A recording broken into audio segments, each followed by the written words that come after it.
Bon, je suis le premier et je représente l'association Les Transbordés qui est née il y a plus de 7 ans, en 2008, moins de 7 ans, un petit peu moins de 7 ans. En 2008, sur une idée de pont transbordeur. Elle a beaucoup évolué depuis par d'autres idées que nous évoquerons, mais c'est bien cette idée, et Paul Poirier, qui nous a présenté son ouvrage, qui nous a incité à nous poser beaucoup d'autres questions, comme je vous disais. Cette association a par la suite essaimé dans une coordination qui s'appelle Ville-Mer-Fleuve et qui réunit 8 associations. Il y a bien une vingtaine d'associations qui se préoccupent de questions maritimes ou fluviales à Nantes, mais nous en avons 8 avec nous et ça représente un poids citoyen, si vous voulez, politique, si vous voulez, aussi, de environ 1 millier de personnes adhérents de ces associations.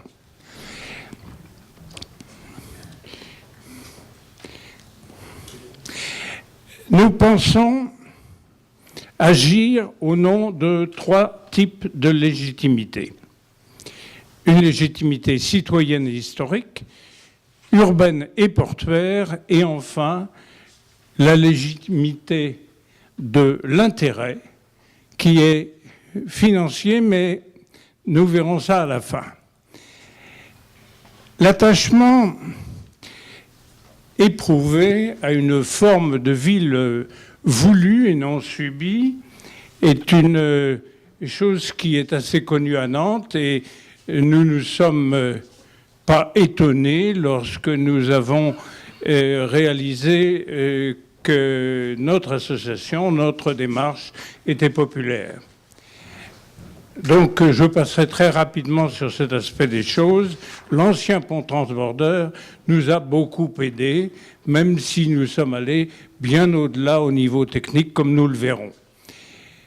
Et la légitimité, la deuxième légitimité citoyenne, et elle fait partie de quelque chose que le transbordeur a aidé, mais qui était dans le cœur des Nantais depuis longtemps, qu'on peut décrire comme un attachement aux fluviaux maritimes, à l'industrie et au commerce. C'est bien là que l'on retrouve l'ADN de Nantes.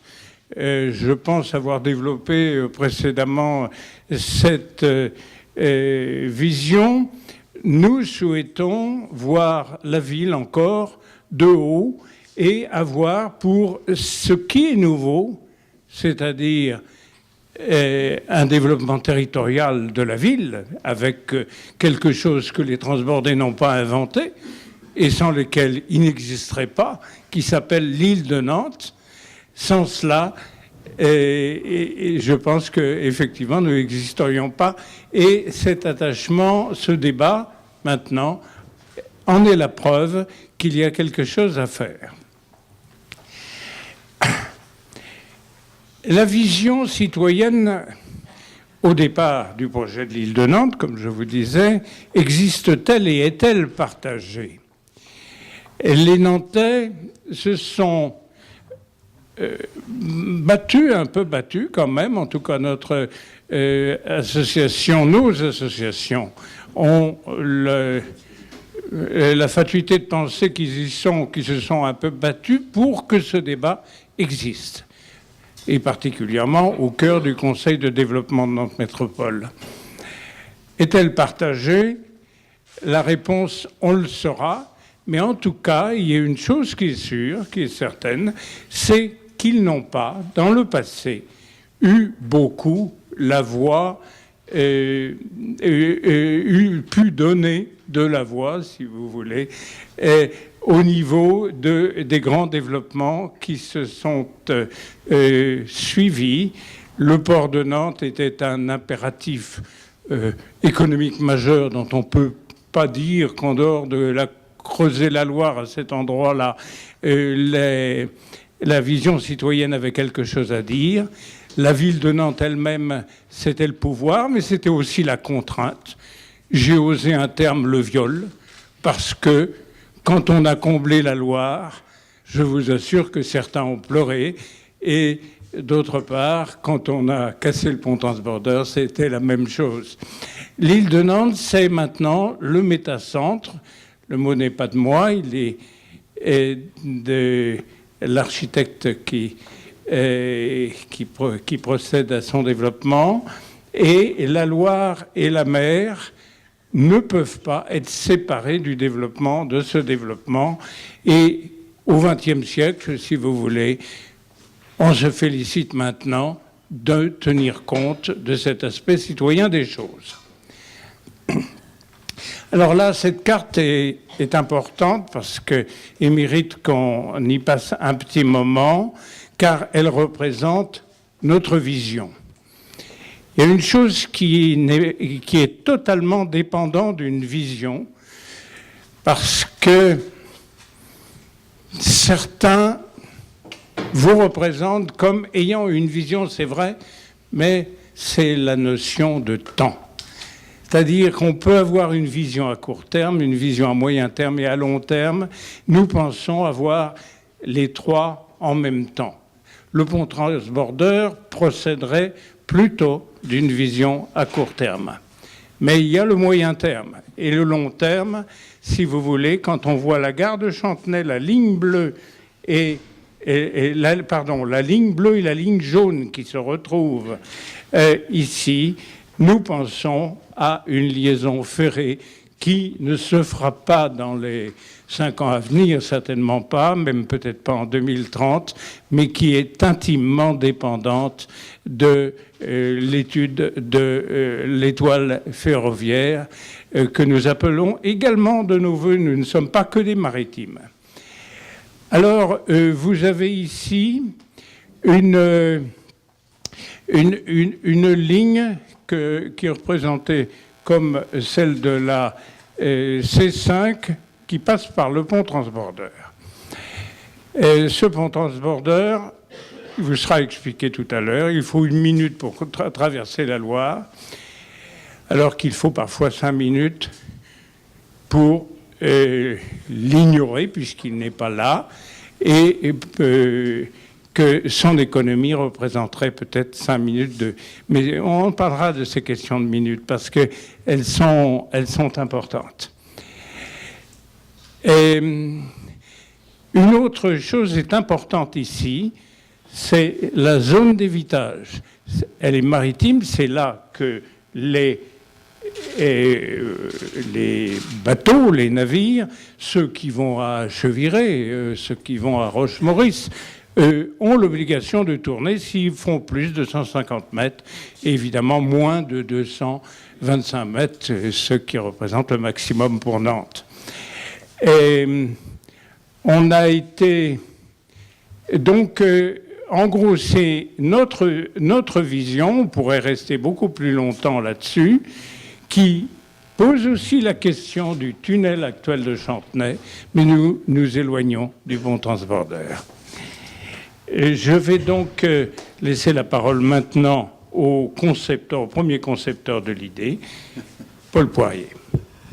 Je reviendrai tout à l'heure pour les questions. Oui, n'ayez crainte. Bon. Merci, bonsoir. Je suis très heureux que vous soyez nombreux ce soir. Merci aussi de nous inviter, Paul Cloutour. On est touchés de cette invitation citoyenne, participation. On est vraiment dans un projet pour les transbordés qui réunit des gens de tous horizons et très heureux vraiment d'avoir cette diversité. Et cette amitié qui est née avec Yves justement, alors qu'on ne se connaissait pas, grâce au pont transbordeur. Merci Virginie pour la slide suivante. Le contexte. Vous savez, on a souvent, qu'est-ce que peut faire passer comme voiture sur ce pont transbordeur? Je dirais c'est la question. Est-ce qu'il faut en faire passer déjà? Alors on va revenir un petit peu en arrière, en tout cas on va dominer le sujet de façon plus large. Slide suivante. Voilà Nantes, telle qu'elle est actuellement. Et Nantes historiquement, slide suivante, a été marquée, c'est une ville curseur. Hein, il y avait une ligne de pont. À droite, la partie fluviale. Stop. À droite, la partie fluviale, et à gauche, la partie maritime. Ça, c'est l'essentiel de l'histoire de Nantes. Il n'y a que 100 ans, finalement, que Nantes a commencé sa transformation, mais ça a toujours été une ville qui a marié le maritime au fluvial. Et puis tout ça, c'est un peu aggloméré. Slide suivante. Encore. Et puis voilà, après-guerre, le pont de transborder, qui laissait passer les bateaux, a été démoli en 1958, quasiment le jour de ma naissance, mais ça c'est un peu un hasard, et remplacé par un pont en 1976, longtemps après, un pont routier, qui est le pont de Bretagne. On continue. Et à ce moment-là, le maritime a été repoussé plus en aval. Donc le fluvial s'arrête au pont de Bretagne, au pont des Trois Continents, et le maritime commence après.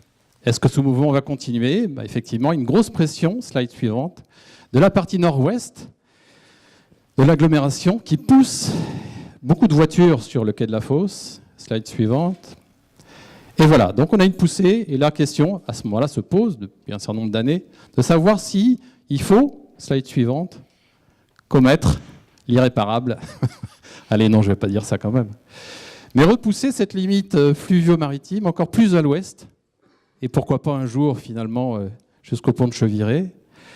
Et du coup, abandonner, tout ou partie, l'usage maritime du fleuve. Alors je dirais, j'ai l'habitude de nommer ce bras, non pas le bras de la Madeleine, parce que la Madeleine, c'est ici, la Madeleine, hein, si vous voulez, mais le bras maritime de Nantes. Alors ce bras maritime qui se réduit comme une peau de chagrin, est-ce que finalement, on va complètement en abandonner cet usage, cette appellation maritime ? Slide suivante.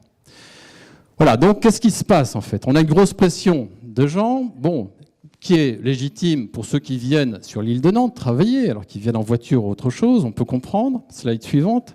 Là, on comprend moins, c'est des gens qui viennent pour éviter Cheviré, passer par l'île de Nantes pour aller à Rezé. Slide suivante. Là où on peut se poser des questions, c'est qu'ils pourraient effectivement, en passant par Cheviré, avec la résolution de certaines problématiques de Cheviré, passer par le sud. Moi-même, j'habite quartier Zola. Je me pose toujours la question, suivant l'heure de la journée, si je prends le périphérique ou le pont des Trois Continents pour aller à Rezé. Slide suivante. Et c'est là qu'on s'est dit, vraiment, et depuis des années, on est farouchement pour un passage par tunnel, si possible. On en discutera une autre fois, savoir la pertinence d'un pont levant ou d'un tunnel, mais plutôt un tunnel qui permettrait effectivement d'alléger une bonne partie de la circulation qui passe par le pont de Bretagne et de la reporter sur le tunnel, la circulation voiture. On continue. La troisième poussée, c'est celle qui va, que les gens, en passant par l'île de Nantes, empruntent pour aller jusqu'à Saint-Sébastien-sur-Loire. Et là aussi, slide suivante, je dirais, c'est quand même plus naturel de prendre le périphérique pour aller dans une bonne partie de Saint-Sébastien-sur-Loire plutôt que de vouloir passer par l'île de Nantes. On continue. La dernière, et là je l'ai carrément, alors elle est en violet maintenant, elle est plutôt en rose, mais je l'avais mise en violet pour dire attention, celle qui est véritablement parasitaire, c'est la circulation qui passe par l'île de Nantes pour aller au sud, c'est-à-dire carrément hors agglomération. Et là, celle-là, elle constitue une bonne partie. Pourquoi ? Parce qu'on a des problématiques de chauvière. Alors je vais vous faire une affirmation, le pont transborder n'est pas là pour résoudre les problématiques de Cheviré. Voilà. Une fois qu'on a dit ça, là, nous, on a d'autres solutions, tunnels. Il y a des solutions, je suis très heureux, qui ont été mises en place, les feux rouges sur les bretelles d'accès au pont de Cheviré. On a 6 voies sur le pont de Cheviré. Les problématiques de Cheviré doivent être résolues à Cheviré ou à Chantemou, comme on dit, entre Chantenay et Chantemou, mais ne doivent pas être résolues sur le quai de la Fosse. Slide suivante. Voilà, ça me permet de dégager un petit peu cette pression qu'on a sur combien de voitures vous transportez par heure, comme s'il fallait davantage encore de voitures sur l'île de Nantes. Avant de passer à la slide suivante, Bernard Terret, qui est peut-être là ce soir, me disait un jour, mais pourquoi on somnubile sur les ponts, finalement ? Ça ne sert à rien d'avoir un énorme pont si de chaque côté, on a un tout petit canal avec peu de voitures. Le Long-Bureau d'un côté, le quai de la Fosse de l'autre. Le problème, il n'est pas sur le pont, il est sur la façon dont on va passer le pont avant et dont on sortira du pont après. On y va. Alors voilà, j'ai fait beaucoup de conférences ici ou à l'étranger sur le pont, et puis parfois des gens me disaient à la fin de la conférence, mais est-ce que ça monte et ça descend ? Alors là, on va tout de suite vous expliquer, c'est un système de feux rouges. Vous avez une chaussée, on ne va pas parler de l'eau pour le moment. Sur cette chaussée, il y a une partie mobile. Donc quand c'est vert, les voitures avancent sur cette chaussée mobile, ça passe à l'orange. Donc 30 secondes de chargement, c'est ce qui se passe, on observait ça en ville entre deux feux de 30 mètres de distance. Il y en a un juste justement à l'entrée du Pointe de Bretagne.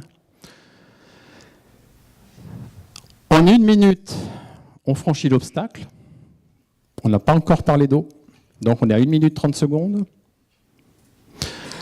En 30 secondes, de l'autre côté, on va charger et décharger les véhicules. Moi, je trouve que Virginie se débrouille très bien quand même. C'est la première fois qu'elle pilote un point transborder. Et en 2 minutes, donc 1 minute 30 secondes, 1 minute 30 plus 30 secondes, on est à 2 minutes. On a 1 minute de franchissement et on est aux fameuses 3 minutes. Et c'est là qu'on dit, c'est un feu rouge en ville qui passe au vert toutes les 3 minutes. Il y a pire. Il y a pire. Le Pointe de Bretagne, je peux vous dire que quand il est bien encombré, c'est beaucoup plus que ça. Voilà, donc ça recommence. Slide suivante, on va passer maintenant, c'était vu de dessus, à une vue latérale. Vous avez 2 rives, une rive droite, une rive gauche, et au milieu, un bras d'eau maritime à franchir. Pour ça, on va faire des grands pylônes qui étaient blancs dans ma slide au départ, je ne sais pas. 200 mètres de haut, on va mettre un tablier en haut, un feu rouge de chaque côté, une nacelle, et la même chose, rebelote, les véhicules, dès que ça passe au vert, embarquent sur la chaussée mobile, 30 secondes, le feu passe au rouge, 1 minute de traversée, on a un peu accéléré là pour ne pas vous faire attendre trop longtemps. On arrive de l'autre côté et le feu passe au vert et on fait les échanges. Est-ce que c'est compréhensible ou pas? Tout le monde a compris? Je pense. Voilà, il n'y a pas plus simple, si vous voulez. Il n'y a pas plus simple. L'embarquement, le débarquement, c'est beaucoup plus fluide que sur un bac fluvial. C'est pour ça qu'on vit en concurrence et qu'on a un marché international qui s'ouvre à nous. C'est beaucoup plus rapide. Et les questions de sécurité, etc., tout ça sont bien meilleures que ce qui a pu exister par le passé. À Bilbao, dans le plus vieux transborder du monde, il a 120 ans, les échanges, c'est plutôt entre 7 à 10 minutes. Nous, on aura un départ toutes les 3 minutes. À vide, pas à vide, un départ toutes les 3 minutes. Voilà, alors après, s'il y a un gros bateau qui arrive, le Belém, etc., il y a des négociations qui se font très bien. À Bilbao, ça existe depuis 120 ans. De négociations de priorité entre les gros bateaux, les petits bateaux et la nacelle. À Bilbao, ils ont même un radar pour que les jours de brouillard, ils soient capables de voir les bateaux arriver. Slide suivante. Alors, très rapidement, parce qu'on a peu de temps et j'aimerais bien avoir des questions après, les atouts du pont transborder. Haute technologie, il faut que ce soit le viaduc de Millau de Nantes. Michel Virloger est là pour nous aider là-dessus. Maillon structurant, vous avez vu tout à l'heure, c'est effectivement un endroit où on connectera à C5 ou une autre ligne de chronobus, avec de l'autre côté un mobipôle. Mobilité durable, c'est des circulations douces, circulation apaisée. Je vous dis, on n'est pas pour la voiture à haute dose. Signature urbaine, bon, je pense qu'il n'y a même pas de dessin à faire. Attractivité internationale, ce sera le premier pont à transborder moderne qui existera. Jusqu'à présent, il n'y en a pas eu encore. On a réinventé le tram à Nantes. Je ne vois pas pourquoi on ne réinventerait pas un pont à transborder moderne. Et financement doux par rapport à tous les autres ouvrages. Je laisserai Yves vous parler de ce financement doux. Slide suivante. Un petit film pour vous montrer ce que ça donne. Alors, je suis désolé, c'est un film qui parle de Marseille. On n'a pas eu le temps de terminer celui qui parle de Nantes. Puisqu'en fait, on a 2 propositions. Un pont transborder pour Nantes, en France en tout cas, et un pont transborder pour Marseille. Il est un peu plus court à Marseille, mais le fonctionnement est le même. À la fois le franchissement, 3 minutes, départ toutes les 3 minutes, mais également la partie haute, là maintenant qu'on va pouvoir voir. Donc le film, par contre, là, celui-là, montre bien en temps réel les accélérations, décélérations des nacelles. Donc vous avez sur la gauche une nacelle qui va apparaître. Ça ressemble à un tramway qu'on aurait coupé au milieu. Et au milieu, on l'écarte pour faire une chaussée. 2 voies, 3 voies. 6 voitures, 12 voitures, 18 voitures. Aux États-Unis, on propose 70 voitures pour remplacer les bacs. Et sur cette chaussée centrale, vous allez voir, on a des bus qui peuvent embarquer, bus, chronobus, busway, bus touristique, etc. Voire ambulance, on en verra une. Je pense que quand on aura le CHU et que vous serez en train de mourir dans l'ambulance, vous serez content de prendre le point transborder qui vous sauvera la vie. Vous voyez ce que je veux dire? Les piétons, les vélos, multimodalité totale. Je passe au passage, vous avez des gens là-haut. Alors là, c'est l'aspect ludique, magique. 1000 mètres carrés en partie haute. Des plateformes vertige à 100 mètres. Là, Michel ne veut pas que je les fasse, mais moi, je vais me battre pour les faire.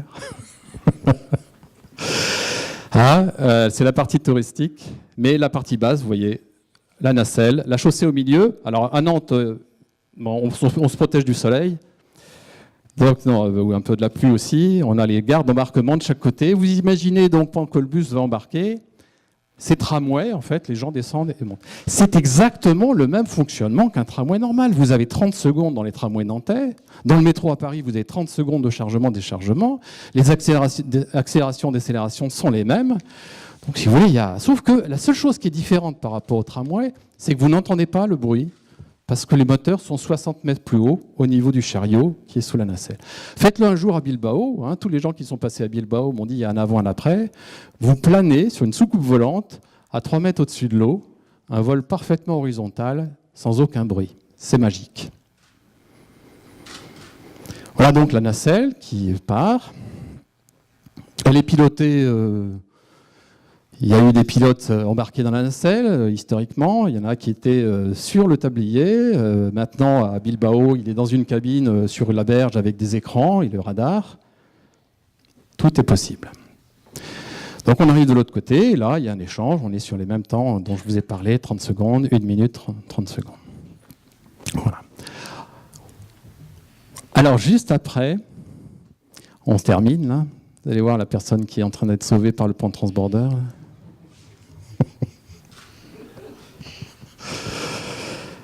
Juste après, on va faire la petite touche poésie avec l'ancien pont à transborder de Bilbao. Ça fait 4-5 fois, on est très copains avec l'équipe de Bilbao maintenant. Ils sont un peu jaloux parce qu'ils se disent on aime tellement notre pont qu'on est un peu jaloux que vous en fassiez un moderne, mais bon. Voilà, le pont de Bilbao qui vient d'être peint en rouge bordeaux. Il est à 15 km en aval de Bilbao, sur le Nervion. Et il laisse passer des bateaux, des petits bateaux, des grands bateaux, etc. Vous voyez la nacelle à gauche, là, qui vient de partir. Donc c'est la 9e génération de nacelle. Elle a 10 ans, elle va être changée bientôt. Et voilà un film qui vous montre les ascenseurs qu'ils ont installés en 2004, quand le pont a été classé au patrimoine mondial de l'UNESCO. On peut monter maintenant en partie haute. Nous, on aura 1000 personnes en partie haute. Eux, ils en ont 50. Alors, je comprends un peu leur jalousie. Mais le principe est le même, avoir un belvédère fantastique au-dessus de la ville. C'est une promenade mythique, entre guillemets. Le tour des remparts de Saint-Malo, la promenade des Anglais, Champs-Élysées, etc. Quand vous êtes en haut et que vous avez le paysage, c'est the place to be, je crois qu'on dit maintenant. Un must-have. Alors, c'est magique partout, si vous voulez. Moi, les gens, j'ai eu 2 classes de 6e. Ils ont fait 15 jours en Espagne. La seule chose qu'ils ont dit à leurs parents, c'était génial, on a vu le pont transborder. Le professeur était un peu jaloux parce qu'il se les était farcis pendant 15 jours avant. Mais voilà, c'est la magie pour tout le monde, 7 à 77 et après et avant. Vous êtes là-haut à travers les mailles du plancher, vous voyez la nacelle qui passe en dessous, les bateaux, les voiliers qui passent en dessous. Ça bouge de partout, c'est un pont machine, un pont vivant, un pont habité. Habiter les ponts, vous savez la phrase des Nantais. Alors là, on est en plein dedans. La nuit, vous l'éclairez, on verra quelques images de nuit. Jeu de lumière des ascenseurs, moi je rêve de ces ascenseurs lucioles qui dans la nuit de Nantes, vous montez et descendre. Vous avez la nacelle, on va la voir. Qui c'est qui passe là-bas? Hop. Voilà la nacelle qui laisse passer les bateaux. Il y a une course, un départ de course. Vous imaginez la Solidaire du Chocolat qui part sous ce cadre-là. On est sur la scène du théâtre, le pont dans les théâtres, où on met tous les projecteurs. Et un départ de course sous spi, là, on a des photos à Bilbao avec ça. Et la nacelle comme un ovni, je dirais, qui vole au-dessus de l'eau. Une sorte de tramway volant. Alors, on est bien sûr dans l'esprit des machines. Il faut que je revoie Pierre Roy-Fils et François de la Rosière, mais on est sur une machine, complètement. Vous verrez après quelques photos un peu clin d'œil, quand on ira promener l'éléphant sur la nacelle. Voilà Bilbao le soir. Bon, après, j'ai vu Jean Blaise, je lui ai dit, c'est à vous d'inventer la ville qui va avec. Vous voyez ce que je veux dire? La Tour Eiffel, tous les ans, a des habits de lumière différents, une scénographie différente. On est sur des choses qui sont sans cesse un appel à la créativité urbaine. Voilà la nuit, alors je suis désolé, un peu de lumière. Il faudrait voir ça en éteignant tout. Mais bon, il faut un petit peu avoir envie de le faire aussi. Si on vous montre tout maintenant, vous n'aurez plus envie de le faire. Voilà, on l'éclaire. Un trait d'union. J'aime beaucoup ce symbole. Vous savez, moi, en tant qu'architecte, faire un pont entre le passé et le futur, hein, un pont entre les rives. Bon, c'est le défi nantais. Hein. On est une ville qui a eu ce défi de traverser l'eau depuis très très longtemps et de faire des ponts qui permettent aux gens de vivre, d'échanger, etc., etc. Là, je suis pas un pro de la lumière. On a maintenant vu des gens, des pros de la lumière, et on voit des petites étoiles qui brillent dans leurs yeux, de leur créativité qui se déchaîne déjà à l'avance sur ce qu'ils pourront faire sur ces ponts. Alors voilà une simulation qu'on a fait pour Marseille. Il y avait un projet de passerelle. Alors on leur a dit la passerelle c'est un peu dommage, ça ne laisse pas passer les bateaux, ça va barrer l'horizon, on vous propose autre chose. Et voilà qu'à Marseille, ça y est, il y a aussi le projet de faire un pont transbordeur moderne, un peu plus étroit, il sera un peu différent que celui de Nantes, mais les choses accélèrent. Et bien sûr, hein, vous imaginez les fêtes, le soir, etc. Voilà, on va revenir juste la slide suivante, juste très rapidement, on va passer. Un pont, est-ce qu'on fait un pont fixe? Je suis un peu méchant là. Hein. Un pont levant? Pourquoi pas? On continue? Ou alors, un pont transbordeur. C'est une vieille image, c'est une des premières images. Hein, Yves, tu te rappelles? C'est Philippe qui l'a fait celle-là. On continue? Voilà. On continue? Voilà. Continue? On continue? Je suis désolé, je suis un peu rapide, mais on se passera en boucle après, pendant le débat. Alors attendez, stop. Virginie, moi celle-là j'y tiens beaucoup. Vous savez que mes parents, je suis un peu personnel, se sont rencontrés sur un paquebot qui revenait de Madagascar. Ils sont tombés amoureux sur un transatlantique, grosso modo. C'est pas un transatlantique, c'est les compagnies maritimes, mais voilà. L'idée c'est ça, hein. C'est de recréer à Nantes l'esprit transatlantique. Vous êtes là-haut, vous sortez les transats, un jour de soleil, il fait beau aujourd'hui, hein. Voilà, vous prenez le soleil, vous êtes ailleurs. Vous êtes déjà en voyage. C'est le voyage à Nantes. Je ne sais pas s'il y a des droits d'auteur, mais on y va. On continue. Alors, on est un restaurant. Est-ce que ce sera au-dessus? Est-ce que ce sera dedans? À Marseille, on met dedans, etc. Ça, on verra, on affinera. On continue. Celle-là, je l'aime bien parce qu'elle est vide. C'est la grande rue aérienne en partie haute. Et après, il faut imaginer des bars. C'est une rue. Hein. Ce n'est pas à moi de dire qu'est-ce qui va se passer dans cette rue. Peut-être des restaurants, peut-être des expositions temporaires, peut-être, je ne sais pas. Aujourd'hui, place à l'imagination. On continue. La nuit, on continue. Alors à Nantes, elle est un peu resserrée, la photo est un peu déformée, on continue. Voilà. Alors encore une ou deux après. On continue. Alors là, voilà, avec des voitures, pourquoi pas. Bon, vous voyez les cabines de tram de chaque côté. Si vraiment il y avait un bouchon sur le pont de Bretagne, si jamais ça pouvait arriver, on en prendra quelques-unes. Peut-être les voitures électriques seulement, on continue. Alors celle-là, je l'aime bien. Je pense que là, on fera le million de personnes. Vous êtes d'accord, monsieur Château, hein? Je veux le million de personnes. On continue? J'ai dit un jour à Patrick Rimbert, on va libérer l'éléphant. Voilà, les bateaux passent devant, derrière, etc. C'est géré. Bon, la nuit... Vous savez, c'est des images que j'ai faites, moi, entre 2h et 4h du matin après mon boulot. Hein. On fera beaucoup mieux. D'autres, des pros, font beaucoup mieux que ça, après. Voilà, etc., etc., etc. Une histoire qui commence et qui sera, j'espère, un jour, l'histoire des Nantais. Cette image-là, Michel, ça va être ton tour de parler.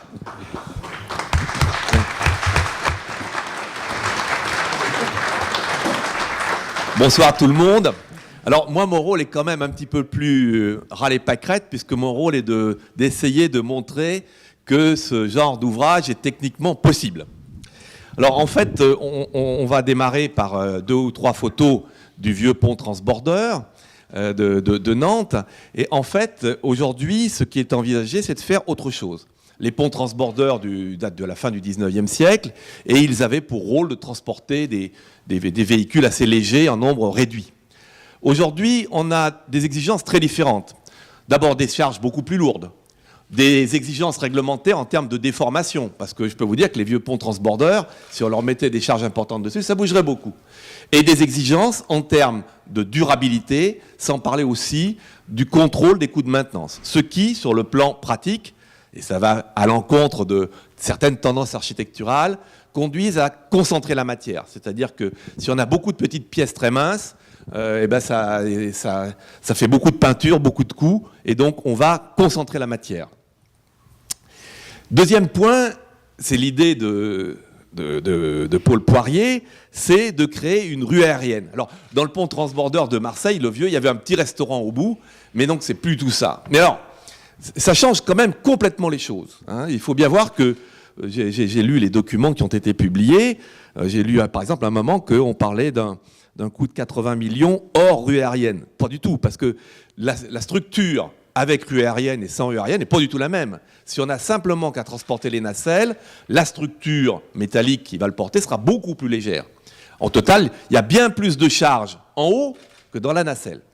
Alors, donc, création d'une rue aérienne, c'est renforcement du rôle de passerelle, création de volume pour des activités attractives, des ascenseurs de grande capacité, et puis, comme on a toutes les règles de sécurité, incendie, tout le fourbi, des escaliers de grande capacité, des réseaux d'alimentation en eau-énergie, et puis les évacuations de tous les effluents, et puis tout un tas de problèmes de sécurité. C'est-à-dire que la logique du vieux pont transborder est complètement différente. On a une nouvelle structure à inventer. Et puis, il y a évidemment, bien sûr, des objectifs architecturaux, une grande légèreté, la plus grande légèreté compatible avec le programme, de la rigueur et de la simplicité des formes, parce que moi je n'accepte pas de faire des trucs tarabiscotés, et puis, bien sûr, cohérence avec le site et les aménagements tout autour.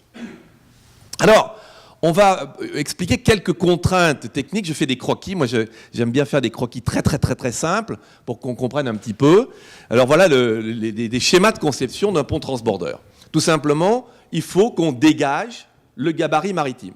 Donc ici, l'un des objectifs de faire un pont transborder plutôt qu'autre chose, c'est de maintenir le caractère maritime du bras de la Madeleine. Donc, dégager le gabarit. Et on doit avoir notre petite nacelle qui va se balader d'un côté à l'autre. Donc ça veut dire aussi que transversalement, je dois dégager tout le passage de la nacelle, mais aussi que je dois avoir sur les rives un emplacement dans lequel la nacelle va pouvoir venir se stocker pour recevoir les véhicules, hein, et sans que la nacelle traîne au-dessus du fleuve pour qu'un bateau ne vienne pas taper dedans. Alors, là, ce sont les vieux schémas que vous avez aperçus des ponts transborders, parce qu'à l'époque, au 19e, on n'était pas très... En disant qu'on faisait des économies de matière extrêmement grandes, et donc on avait des pylônes avec tout un système de haubanage, c'est un pont à hauban en réalité, et puis on avait une partie centrale suspendue, en fait c'est une sorte de travée qui était des beaux strings comme ça, une petite travée suspendue de façon à limiter le poids des câbles, parce qu'à l'époque on n'était pas très doué sur les câbles. Et puis bien entendu, pour assurer l'équilibre de tout ça, on avait des haubans arrière qui venaient ancrer pour reprendre les charges qu'on a de l'autre côté. Alors, ça, c'est un schéma qui vous montre l'équilibre de tout ça. Hein. Dessiner des ponts, c'est d'abord assurer le cheminement des forces. Je suis désolé, c'est pour faire des choses très simples. Donc, vous allez apprendre un poids ici. Ce poids est repris par la tension dans les haubans, qui, au passage, comme ils sont inclinés, créent un effort de poussée dans ce sens-là. Et évidemment, tous ces haubans viennent tirer sur le haut du pylône. Il faut donc l'équilibrer par derrière. Comme derrière, on a moins de longueur, il faut assurer la stabilité vers l'arrière. Et alors, évidemment, on a un problème supplémentaire ici, dans les vieux ponts transborders, c'est qu'en général, on n'avait pas de continuité là. Et donc, quand la nacelle arrive ici, eh bien, on a une grande flèche vers le bas du fléau et on a de grandes déformations. Et donc c'est pour ça qu'un schéma de pont transborder moderne assurera une continuité, il faudra une poutre d'une grande continuité pour que ce soit stable. Et puis bien entendu, on doit assurer la stabilité vis-à-vis des effets du vent. On a là-bas les gens du CSTB, là, avec qui je travaille régulièrement, qui viendront nous embêter, avec lesquels il faudra faire des essais en soufflerie. Alors parmi les problèmes que ça pose, bien sûr, le vent, c'est la stabilité de la nacelle pendant le transport. Alors dans le sens longitudinal, pour assurer sa stabilité, eh bien, vis-à-vis du vent et vis-à-vis des effets dynamiques du déplacement, il faut des câbles croisés et il faut également des câbles croisés dans le sens transversal avec tout en haut un petit chariot, ce qui impose un système un peu particulier. Il faut assurer donc tous ces équilibres transversaux. Voilà, alors là, ce sont les premiers dessins. Vous voyez que la date, c'est janvier 2012. Ce sont les premiers dessins que j'ai faits quand Paul est venu me voir. En fait, il est venu fin 2011. On a commencé à dessiner ça. D'ailleurs, au début, vous voyez qu'au début, c'était vachement étroit. Il y avait 9,50 m. Là, on avait une nacelle de 9 mètres. Donc, on a très, très vite grandi tout ça. Voilà des dessins qui sont un tout petit peu après, où on est passé à une nacelle de 14 mètres et où on a dessiné, j'ai dessiné tout un tas un système de tubes métalliques qui constituent la charpente de la première idée qu'on avait. Alors là, il y a une chose qu'il faut que je dise tout de suite. On a fait un dessin, on a développé un projet, mais il faut bien voir qu'on était dans ce qu'on appelle une proposition spontanée. C'est-à-dire qu'il n'y a personne qui avait fait une commande. Et donc, on a dessiné quelque chose. Le pont transborder de Nantes sera peut-être complètement différent. On était dans la situation du parachutiste qui saute de l'avion sans parachute. Voilà, alors, pour vous montrer simplement que ce ne sont pas des vues d'esprit, il faut on fait un dessin, donc on organise les choses. On avait organisé où on mettait l'ascenseur, où on mettait l'escalier. Ça peut être demain complètement différent. Ça va dépendre si la décision politique est prise de faire un pont transborder, des discussions qu'il y aura avec le maître d'ouvrage et tout le monde. Mais déjà, on a des calculs derrière pour s'assurer, ça c'est tout le schéma de haubanage et les détails de haubanage pour s'assurer que globalement, on est capable de le faire. Et donc, je vais terminer avec quelques photos. Donc, voici une vue aérienne. Alors, les miennes sont bien moins belles que celles de Paul, évidemment, mais c'est qui vous montre où est à peu près situé cet ouvrage et quelques photomontages. Alors, attention, les photomontages que j'ai fait faire, parce que moi je suis incapable de les faire moi-même, bien sûr, il n'y a que la structure, vous n'avez pas les habillages. Là, il n'y a pas les passerelles latérales, il n'y a pas les coques de couverture, ça c'est uniquement la structure porteuse, parce que c'est ce que je dois, moi, garantir. Et donc là, vous avez une structure qui est lourde, qui est quelque chose que nous ne manquerons pas d'affiner. Et pour donner un exemple, Marseille, on a développé le projet après. Marseille est beaucoup plus affiné que ce premier projet qui date de 2012, tout début 2013 pour la fin. Aujourd'hui, il est évident que la première chose qu'on ferait, c'est de revenir là-dessus et de l'alléger. Alors, avant de laisser la parole à Yves, les diapositives suivantes, vous allez les voir en réalité. Le pont de Normandie, Michel l'a pas dit, donc c'est le pont de Normandie en premier. Le pont de Bordeaux, Chaban-Delmas, maintenant il s'appelle comme ça. Gustave Flaubert à Rouen. Je vous conseille aussi le Viaduc de Térénèse, Michel, donc Cintré, un des premiers ponts au Bon Cintré, etc. Ça sera peut-être l'objet d'un autre débat. Les réalisations de Michel Virlogeux. En tout cas, c'est un grand bonheur en tant qu'architecte de travailler avec un ingénieur aussi émérite que Michel. Et je dirais maintenant, on a une certaine complicité. Merci. Redoutable exercice que de retomber au niveau des chiffres et au ras des pâquerettes. Allez-y, je vous en prie. Vous allez voir, mais auparavant, avant de commenter ce principal tableau qui reprend ce que Éric Chevalier nous avait exposé il y a seulement une semaine, c'est-à-dire le benchmark des différentes solutions, comme il est question sur ce tableau d'une notion de rentabilité, je voudrais dire un mot sur ce que peut être la rentabilité d'un ouvrage de ce genre. Il y a deux types de rentabilité à mon sens, la rentabilité économique et la rentabilité financière. Économiquement, quand vous gagnez 3 minutes ou 5 minutes et que vous êtes 20 000 à le faire dans la journée, vous pouvez dire j'ai économisé, je n'ai qu'à valoriser l'économie d'une minute.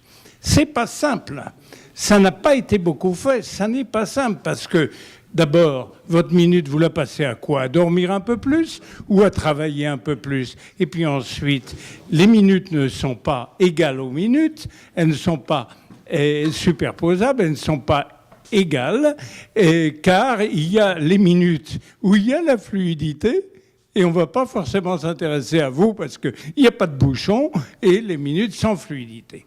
Globalement, ceci dit, je vais vous épargner un exercice très fastidieux et qu'on n'a jamais vraiment fait pour on n'a jamais du moins présenté au public.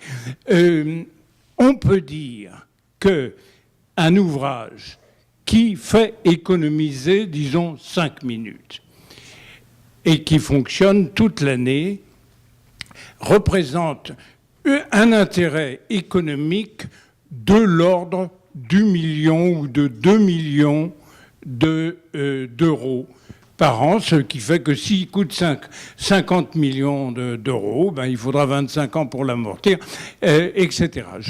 Je termine sur cet aspect des choses, mais il est important parce que la rentabilité dont je parle, moi, dont je vais vous parler maintenant, c'est pas du tout la même, elle s'ajoute à la rentabilité économique qui est celle de n'importe quel ouvrage à terme, dans la notion de moyen long terme. Alors là, vous avez les exemples que vous a présenté Éric Chevalier l'autre jour, avec les chiffres qu'il vous a donnés. C'est pas nous qui les avons faits. Il y a plusieurs solutions. Je ne vais pas les commenter, toutes ces solutions, puisque Éric Chevalier l'a fait. En tout cas, nous voyons qu'il y a des avantages et des inconvénients, et c'est bien Éric Chevalier qui a dit que lui ne voyait pas d'ouvrage qui véritablement tout seul faisait l'affaire. Hein? Le seul qui ferait l'affaire au niveau du transport terrestre, des véhicules et des gens, ça sera un pont bas. Seulement, il ne fait pas l'affaire au niveau de la proposition numéro 3, qui correspond à la sauvegarde du fluvio maritime et de la hauteur ce qu'on appelle le tirant d'air. Donc, c'est le seul. Et les autres, globalement, il y a une balance des avantages que je vous laisse lire et des inconvénients qui font que celui-là ne font pas l'affaire tout seul. Et puisqu'il faut, pour le premier, c'est-à-dire l'élargissement d'Anne de Bretagne, il faut réduire, en fait, non seulement la part voiture, mais il est très ambitieux au niveau des parts modales. Par exemple, l'augmentation de 2 à 12% de la part des cycles, des deux roues, et sur lesquels on peut avoir des doutes. Dans le même temps, si vous voulez, là, à Lyon, on espère passer entre 2015 et 2020 de 5 à 7,5%. Et il pense que c'est déjà ambitieux. Bon, le téléphérique tout seul, ce n'est pas la peine de vous faire un dessin qui n'est pas trop satisfaisant dans la mesure où il ne prend pas plus de voitures, ne pourrait pas compenser la perte de voitures de la solution A.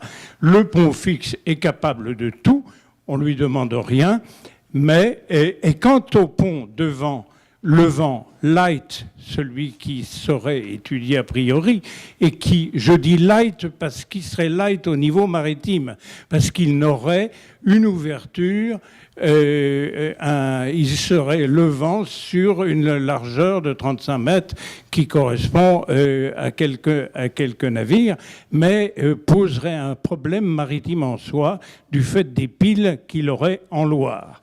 Et problème qu'a évoqué Éric Chevalier d'ailleurs ici. Donc nous avons A, B, C, D, E, excusez-moi, il y a des primes. Oui, nous avons ces solutions, mais on peut dire que le pont levant a les mêmes qualités quand il n'est pas levé.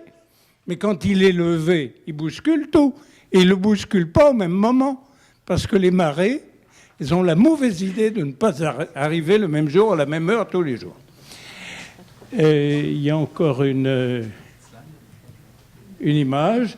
Oui, le pont transbordeur, donc, c'est la seule solution multimodale qui s'équilibre dès la première année d'exploitation et là, je dis s'équilibre, parce que ce n'est pas une poule aux œufs d'or. Hein.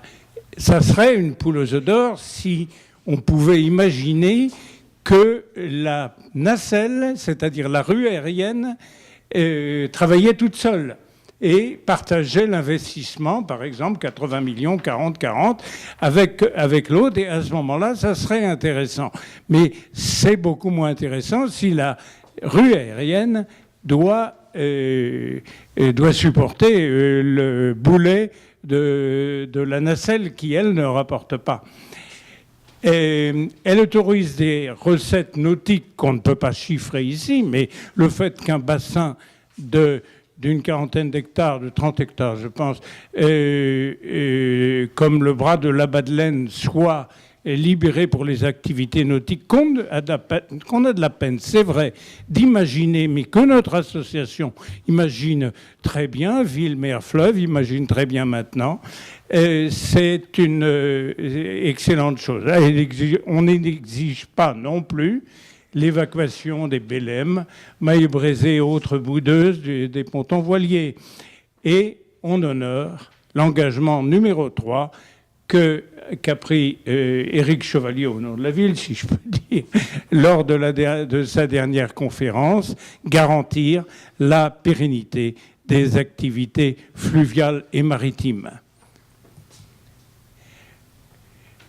Donc j'ai en fait commenté, sans avoir l'image, ces choses-là, donc je n'ai pas trop à le refaire. Aucun de ces problèmes est rentable. La combinaison vertueuse, c'est la fluidité sur l'île de Nantes et les quais. Parce qu'il ne faut pas oublier, je n'ai pas le temps de développer, mais le quai de la Fosse, il ne faut pas l'oublier dans le projet. Un pont transbordeur qui prend 50% des flux actuels, un pont Anne de Bretagne qui sera modifié et des flux VL, j'imagine qu'il pourra en prendre 80%, il prendra moins de véhicules qu'actuellement, mais il prendra plus de gens puisqu'il y aura des transports publics, transports en commun suffisants sur les deux ouvrages, pléthore et mode doux, toutes les activités maritimes possibles, un monument emblématique qui rapporte. Alors, j'hésitais avant de donner cette dernière image. Parce que si pour nous, ça devenait l'échec, supposer qu'il y a un pont fixe, quel est l'avenir du bras de la Madeleine? Peut-on parler d'un avenir? Moi, je pense qu'il y en a deux possibles. Il y en a un que je ne vous infligerai pas parce qu'on l'a connu dans les années 30. Tout simplement supprimer, le combler. Et ça, le deuxième, qui n'est pas fameux. On voit quelques voiliers, je ne suis pas certain qu'ils pourront tous passer. Ce sont surtout des bateaux à moteur qui seront là. Et ce sera le bassin Saint-Félix multiplié par 25. Est-ce cela que les Nantais veulent? C'est la commission qui a souhaité vous donner largement la possibilité de présenter un véritable plaidoyer pour votre projet, ce que vous avez fait. Voilà. Mais néanmoins, nous avons aussi quelques questions à vous poser. Voilà. Alors la première de ces questions, vous y avez fait référence, et je pense que j'invite tous ceux qui ne l'auraient pas encore vu ou n'ont pas assisté à l'audition précédente à se reporter à la présentation qui a été faite de toutes les hypothèses en matière de franchissement, avec avantages et inconvénients des unes et des autres. Et la semaine dernière, ici même, lors de la dernière audition, le directeur de Nantes Métropole a émis quelques réserves sur le potentiel du pont transborder pour les flux quotidiens. D'ailleurs, vous-même, vous avez admis qu'il ne pouvait pas, à lui seul, constituer une solution unique, exclusive, au flux actuel, et y compris au potentiel et aux perspectives de développement des flux pour l'avenir. Et au fond, je vous y renvoie, il a émis aussi un certain nombre de réserves concernant une vocation qui ne serait que touristique. Alors là, qu'en pensez-vous? Parce que vous nous avez fait un exposé qui fait rêver, bien sûr, avec beaucoup d'images virtuelles. Voilà. Mais il y a aussi quand même un certain nombre de préoccupations un petit peu plus terre-à-terre, voilà, auxquelles il faut apporter réponse. Sur la question, le fleuve dans une ville, c'est deux choses. C'est à la fois ce qui va nourrir la ville. C'est la naissance de Nantes, c'est le fleuve, c'est l'eau, c'est les fleuves, les rivières. Mais au fur et à mesure que la ville grandit, ça devient un obstacle. Et effectivement, cet obstacle, il faut le franchir, et plus on a besoin de le franchir, et plus finalement on a envie d'oublier le fleuve. C'est l'histoire de Nantes des, 100 dernières années. Cette histoire, il y a un moment ou un autre, il faut dire, le fleuve, qu'est-ce qu'on fait? Est-ce qu'on fait contre ou est-ce qu'on fait avec? Le changement de cap de cet ouvrage-là, c'est résolument un acte fort pour dire on va faire avec. Alors je sais bien que ça pose des questions, c'est pas aussi efficace qu'un pont fixe, ça ne le sera jamais, mais c'est un acte majeur que nous ne pouvons pas prendre. C'est une décision, c'est un geste bien sûr architectural, mais je pense que plus que là, c'est un geste, un choix politique de renouer avec un élément naturel qui a constitué la ville et qui peut malgré tout assurer son succès pour les années à venir. C'est ce pari, cette audace, Favet Neptunus et Favet Eunti, cette audace finalement de faire avec l'eau pour voyager, qu'on propose aujourd'hui. Et on n'est pas des marchands de soupe à dire ça va tout faire. Non, ça ne peut pas tout faire parce que ça fait avec le fleuve. Je voudrais juste faire une toute petite remarque. C'est l'évolution assez générale vers du retour vers l'eau. C'est que moi, je travaille un petit peu partout. Si vous allez à Lisbonne, par exemple, vous voyez que la ville de Lisbonne a récupéré tous ces hangars de façon à recréer une vie le long du Tage. Et vous avez la même chose dans les pays nordiques. Et tout à l'heure, vous allez entendre parler de Bordeaux. C'est une remarquable réussite. La ville de Bordeaux a récupéré sa vue sur la Garonne. Et maintenant, on va essayer, d'ailleurs, l'objectif, c'est de rejoindre les deux rives, comme ça, on va vous l'expliquer tout à l'heure. Et donc, je crois que, si vous voulez, le retour vers le fleuve et la mise en valeur du fleuve et l'intégration du fleuve dans la ville est une tendance récente importante. De même qu'il y a une chose qu'on a relativement peu dite, c'est que les ponts transbordeurs du 19e siècle correspondaient à des modes de transport qui ont été complètement dépassés par le développement de la voiture, qui est le grand phénomène du XXe siècle.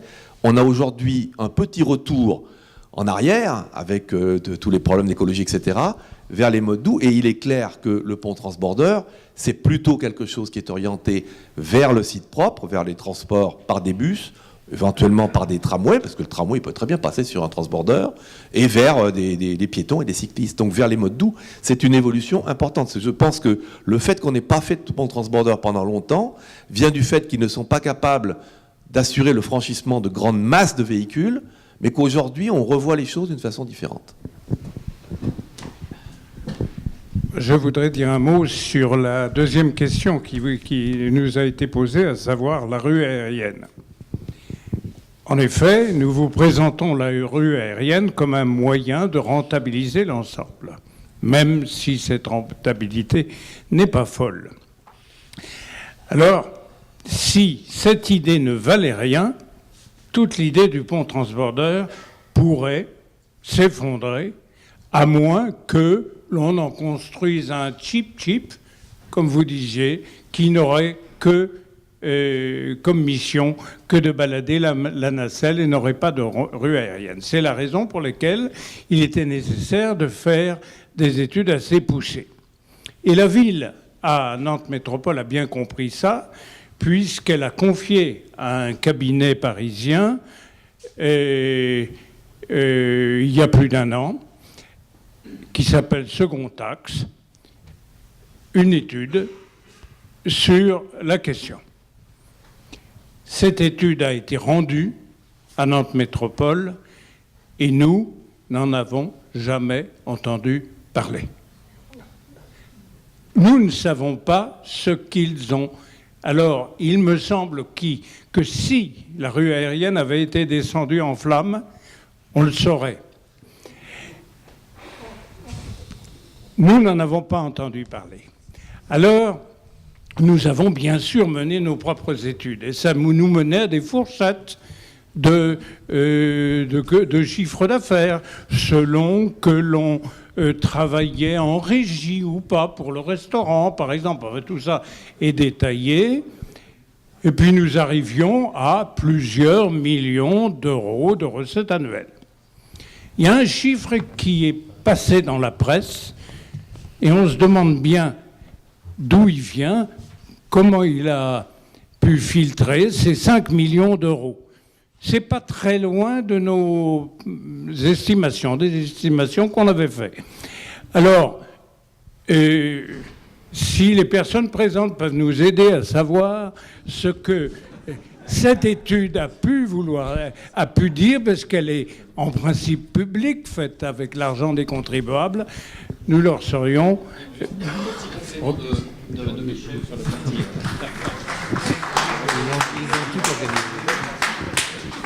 Je pense que je peux parler un tout petit peu de l'impact de construction de ce genre, puisque j'ai eu la chance pas seulement la chance, parce que j'ai quand même beaucoup bossé pour ça, de construire d'abord le pont de Normandie. Le pont de Normandie, c'était une très grande surprise, son succès. Je crois que la dernière année de la construction du chantier, il y a eu 300 000 visiteurs, pour vous donner une idée. Hein. Et alors, par contre, quand on a construit Millau, moi je savais qu'il y aurait eu un impact très fort, et ça, la construction d'un ouvrage comme le viaduc de Millau a un impact et des retombées considérables. Actuellement, il y a eu, les premières années, ça a un peu baissé aujourd'hui, mais c'est toujours très très rentable. Les premières années, il y avait 10 000 visiteurs par week-end. Et le groupe Eiffage, qui a construit le viaduc de Millau, a gardé en bas, à Broquet-Joule, un centre de visite qui fait la publicité permanente d'Eiffage, qui lui coûte 0. Il lui coûte 0 parce qu'il y a toutes les retombées des indirectes des ventes qui sont dans les différentes ventes. Et bien, je pense qu'il faut penser qu'un ouvrage comme celui-là aurait, alors je ne garantis pas qu'il aurait le même impact que Millau, mais forcément un impact, parce que c'est quand même un ouvrage qui serait soit à Marseille, soit ici, mais un des premiers. Et il est quand même très intéressant sur le plan de cette analyse de voir qu'à Marseille, c'est un privé qui envisage de construire sur fonds propres le pont transborder de Marseille. Merci. On va passer à une autre question peut-être. Au tout début de l'exposé, Monsieur Poirier, vous avez rapidement évoqué le tunnel. Je n'ai pas tout à fait compris. Est-ce que le tunnel, pour vous, est finalement une évidence? Est-ce que c'est effectivement quelque chose qu'il faut promouvoir et que le pont transborder est complémentaire à cette solution? Est-ce que vous pouvez approfondir cette approche? Mais là, Yves répondrait de la même façon. Ça fait pas mal de temps, maintenant, je dirais 2-3 ans, qu'on est convaincu qu'il faut un tunnel ou un ouvrage, en tout cas de franchissement, pour les véhicules, pour boucler, je dirais, les boulevards des Maréchaux nantais. Très bien, très bien. Dernière question. Oui. Alors du coup, voilà, une dernière question. Qu'est-ce qui vous donne à penser que l'effet d'image du transborder sur l'attractivité touristique de Nantes puisse compenser des performances moyennes en termes de flux? Enfin, comparativement, oui, et justifier un coût qui n'est quand même pas mince, quoi, et qui viendrait du coup, puisque là on a une réponse à l'instant intéressante, qui viendrait s'ajouter au fond au coût du tunnel. Si vous voulez, la réponse à ça, c'est pas nous les Nantais qui en la donner, c'est les financiers. On est aujourd'hui en discussion avec des financiers. Si les financiers pensaient que ça ne s'équilibre pas, ils ne seraient pas partie prenante de ce projet. Donc aujourd'hui, la réponse, elle est donnée par des financiers qui pensent qu'un ouvrage comme ça, dans ce contexte-là, je rappelle qu'on boucle le circuit des quais. Hein. Vous avez d'un côté le quai de la Fosse qui va être rénové, le Pointe de Bretagne, Maison des Hommes et des Techniques, manège, machine, et on passe de l'autre côté. Donc j'ai dit un jour à Jean-Marc Ayrault, on a eu une bonne discussion sur ce sujet, et à l'issue de cette discussion, il m'a dit qu'il avait changé d'avis. Il était un peu contre au départ, et en tout cas, la preuve aujourd'hui qu'il a laissé les choses avancer, il a permis que les choses avancent. Donc, je lui ai dit, moi, le pari que je fais, c'est pas le pari de la réussite de cet ouvrage, c'est le pari de l'attractivité internationale de Nantes, qui doit augmenter, forcément. Et si elle augmente de plus 10% par an, et que nous, grâce à cet ouvrage, on passe de plus 10% par an à plus 15% par an, le pari, c'est gagnant-gagnant. Ce sera gagnant pour l'ouvrage et gagnant pour Nantes.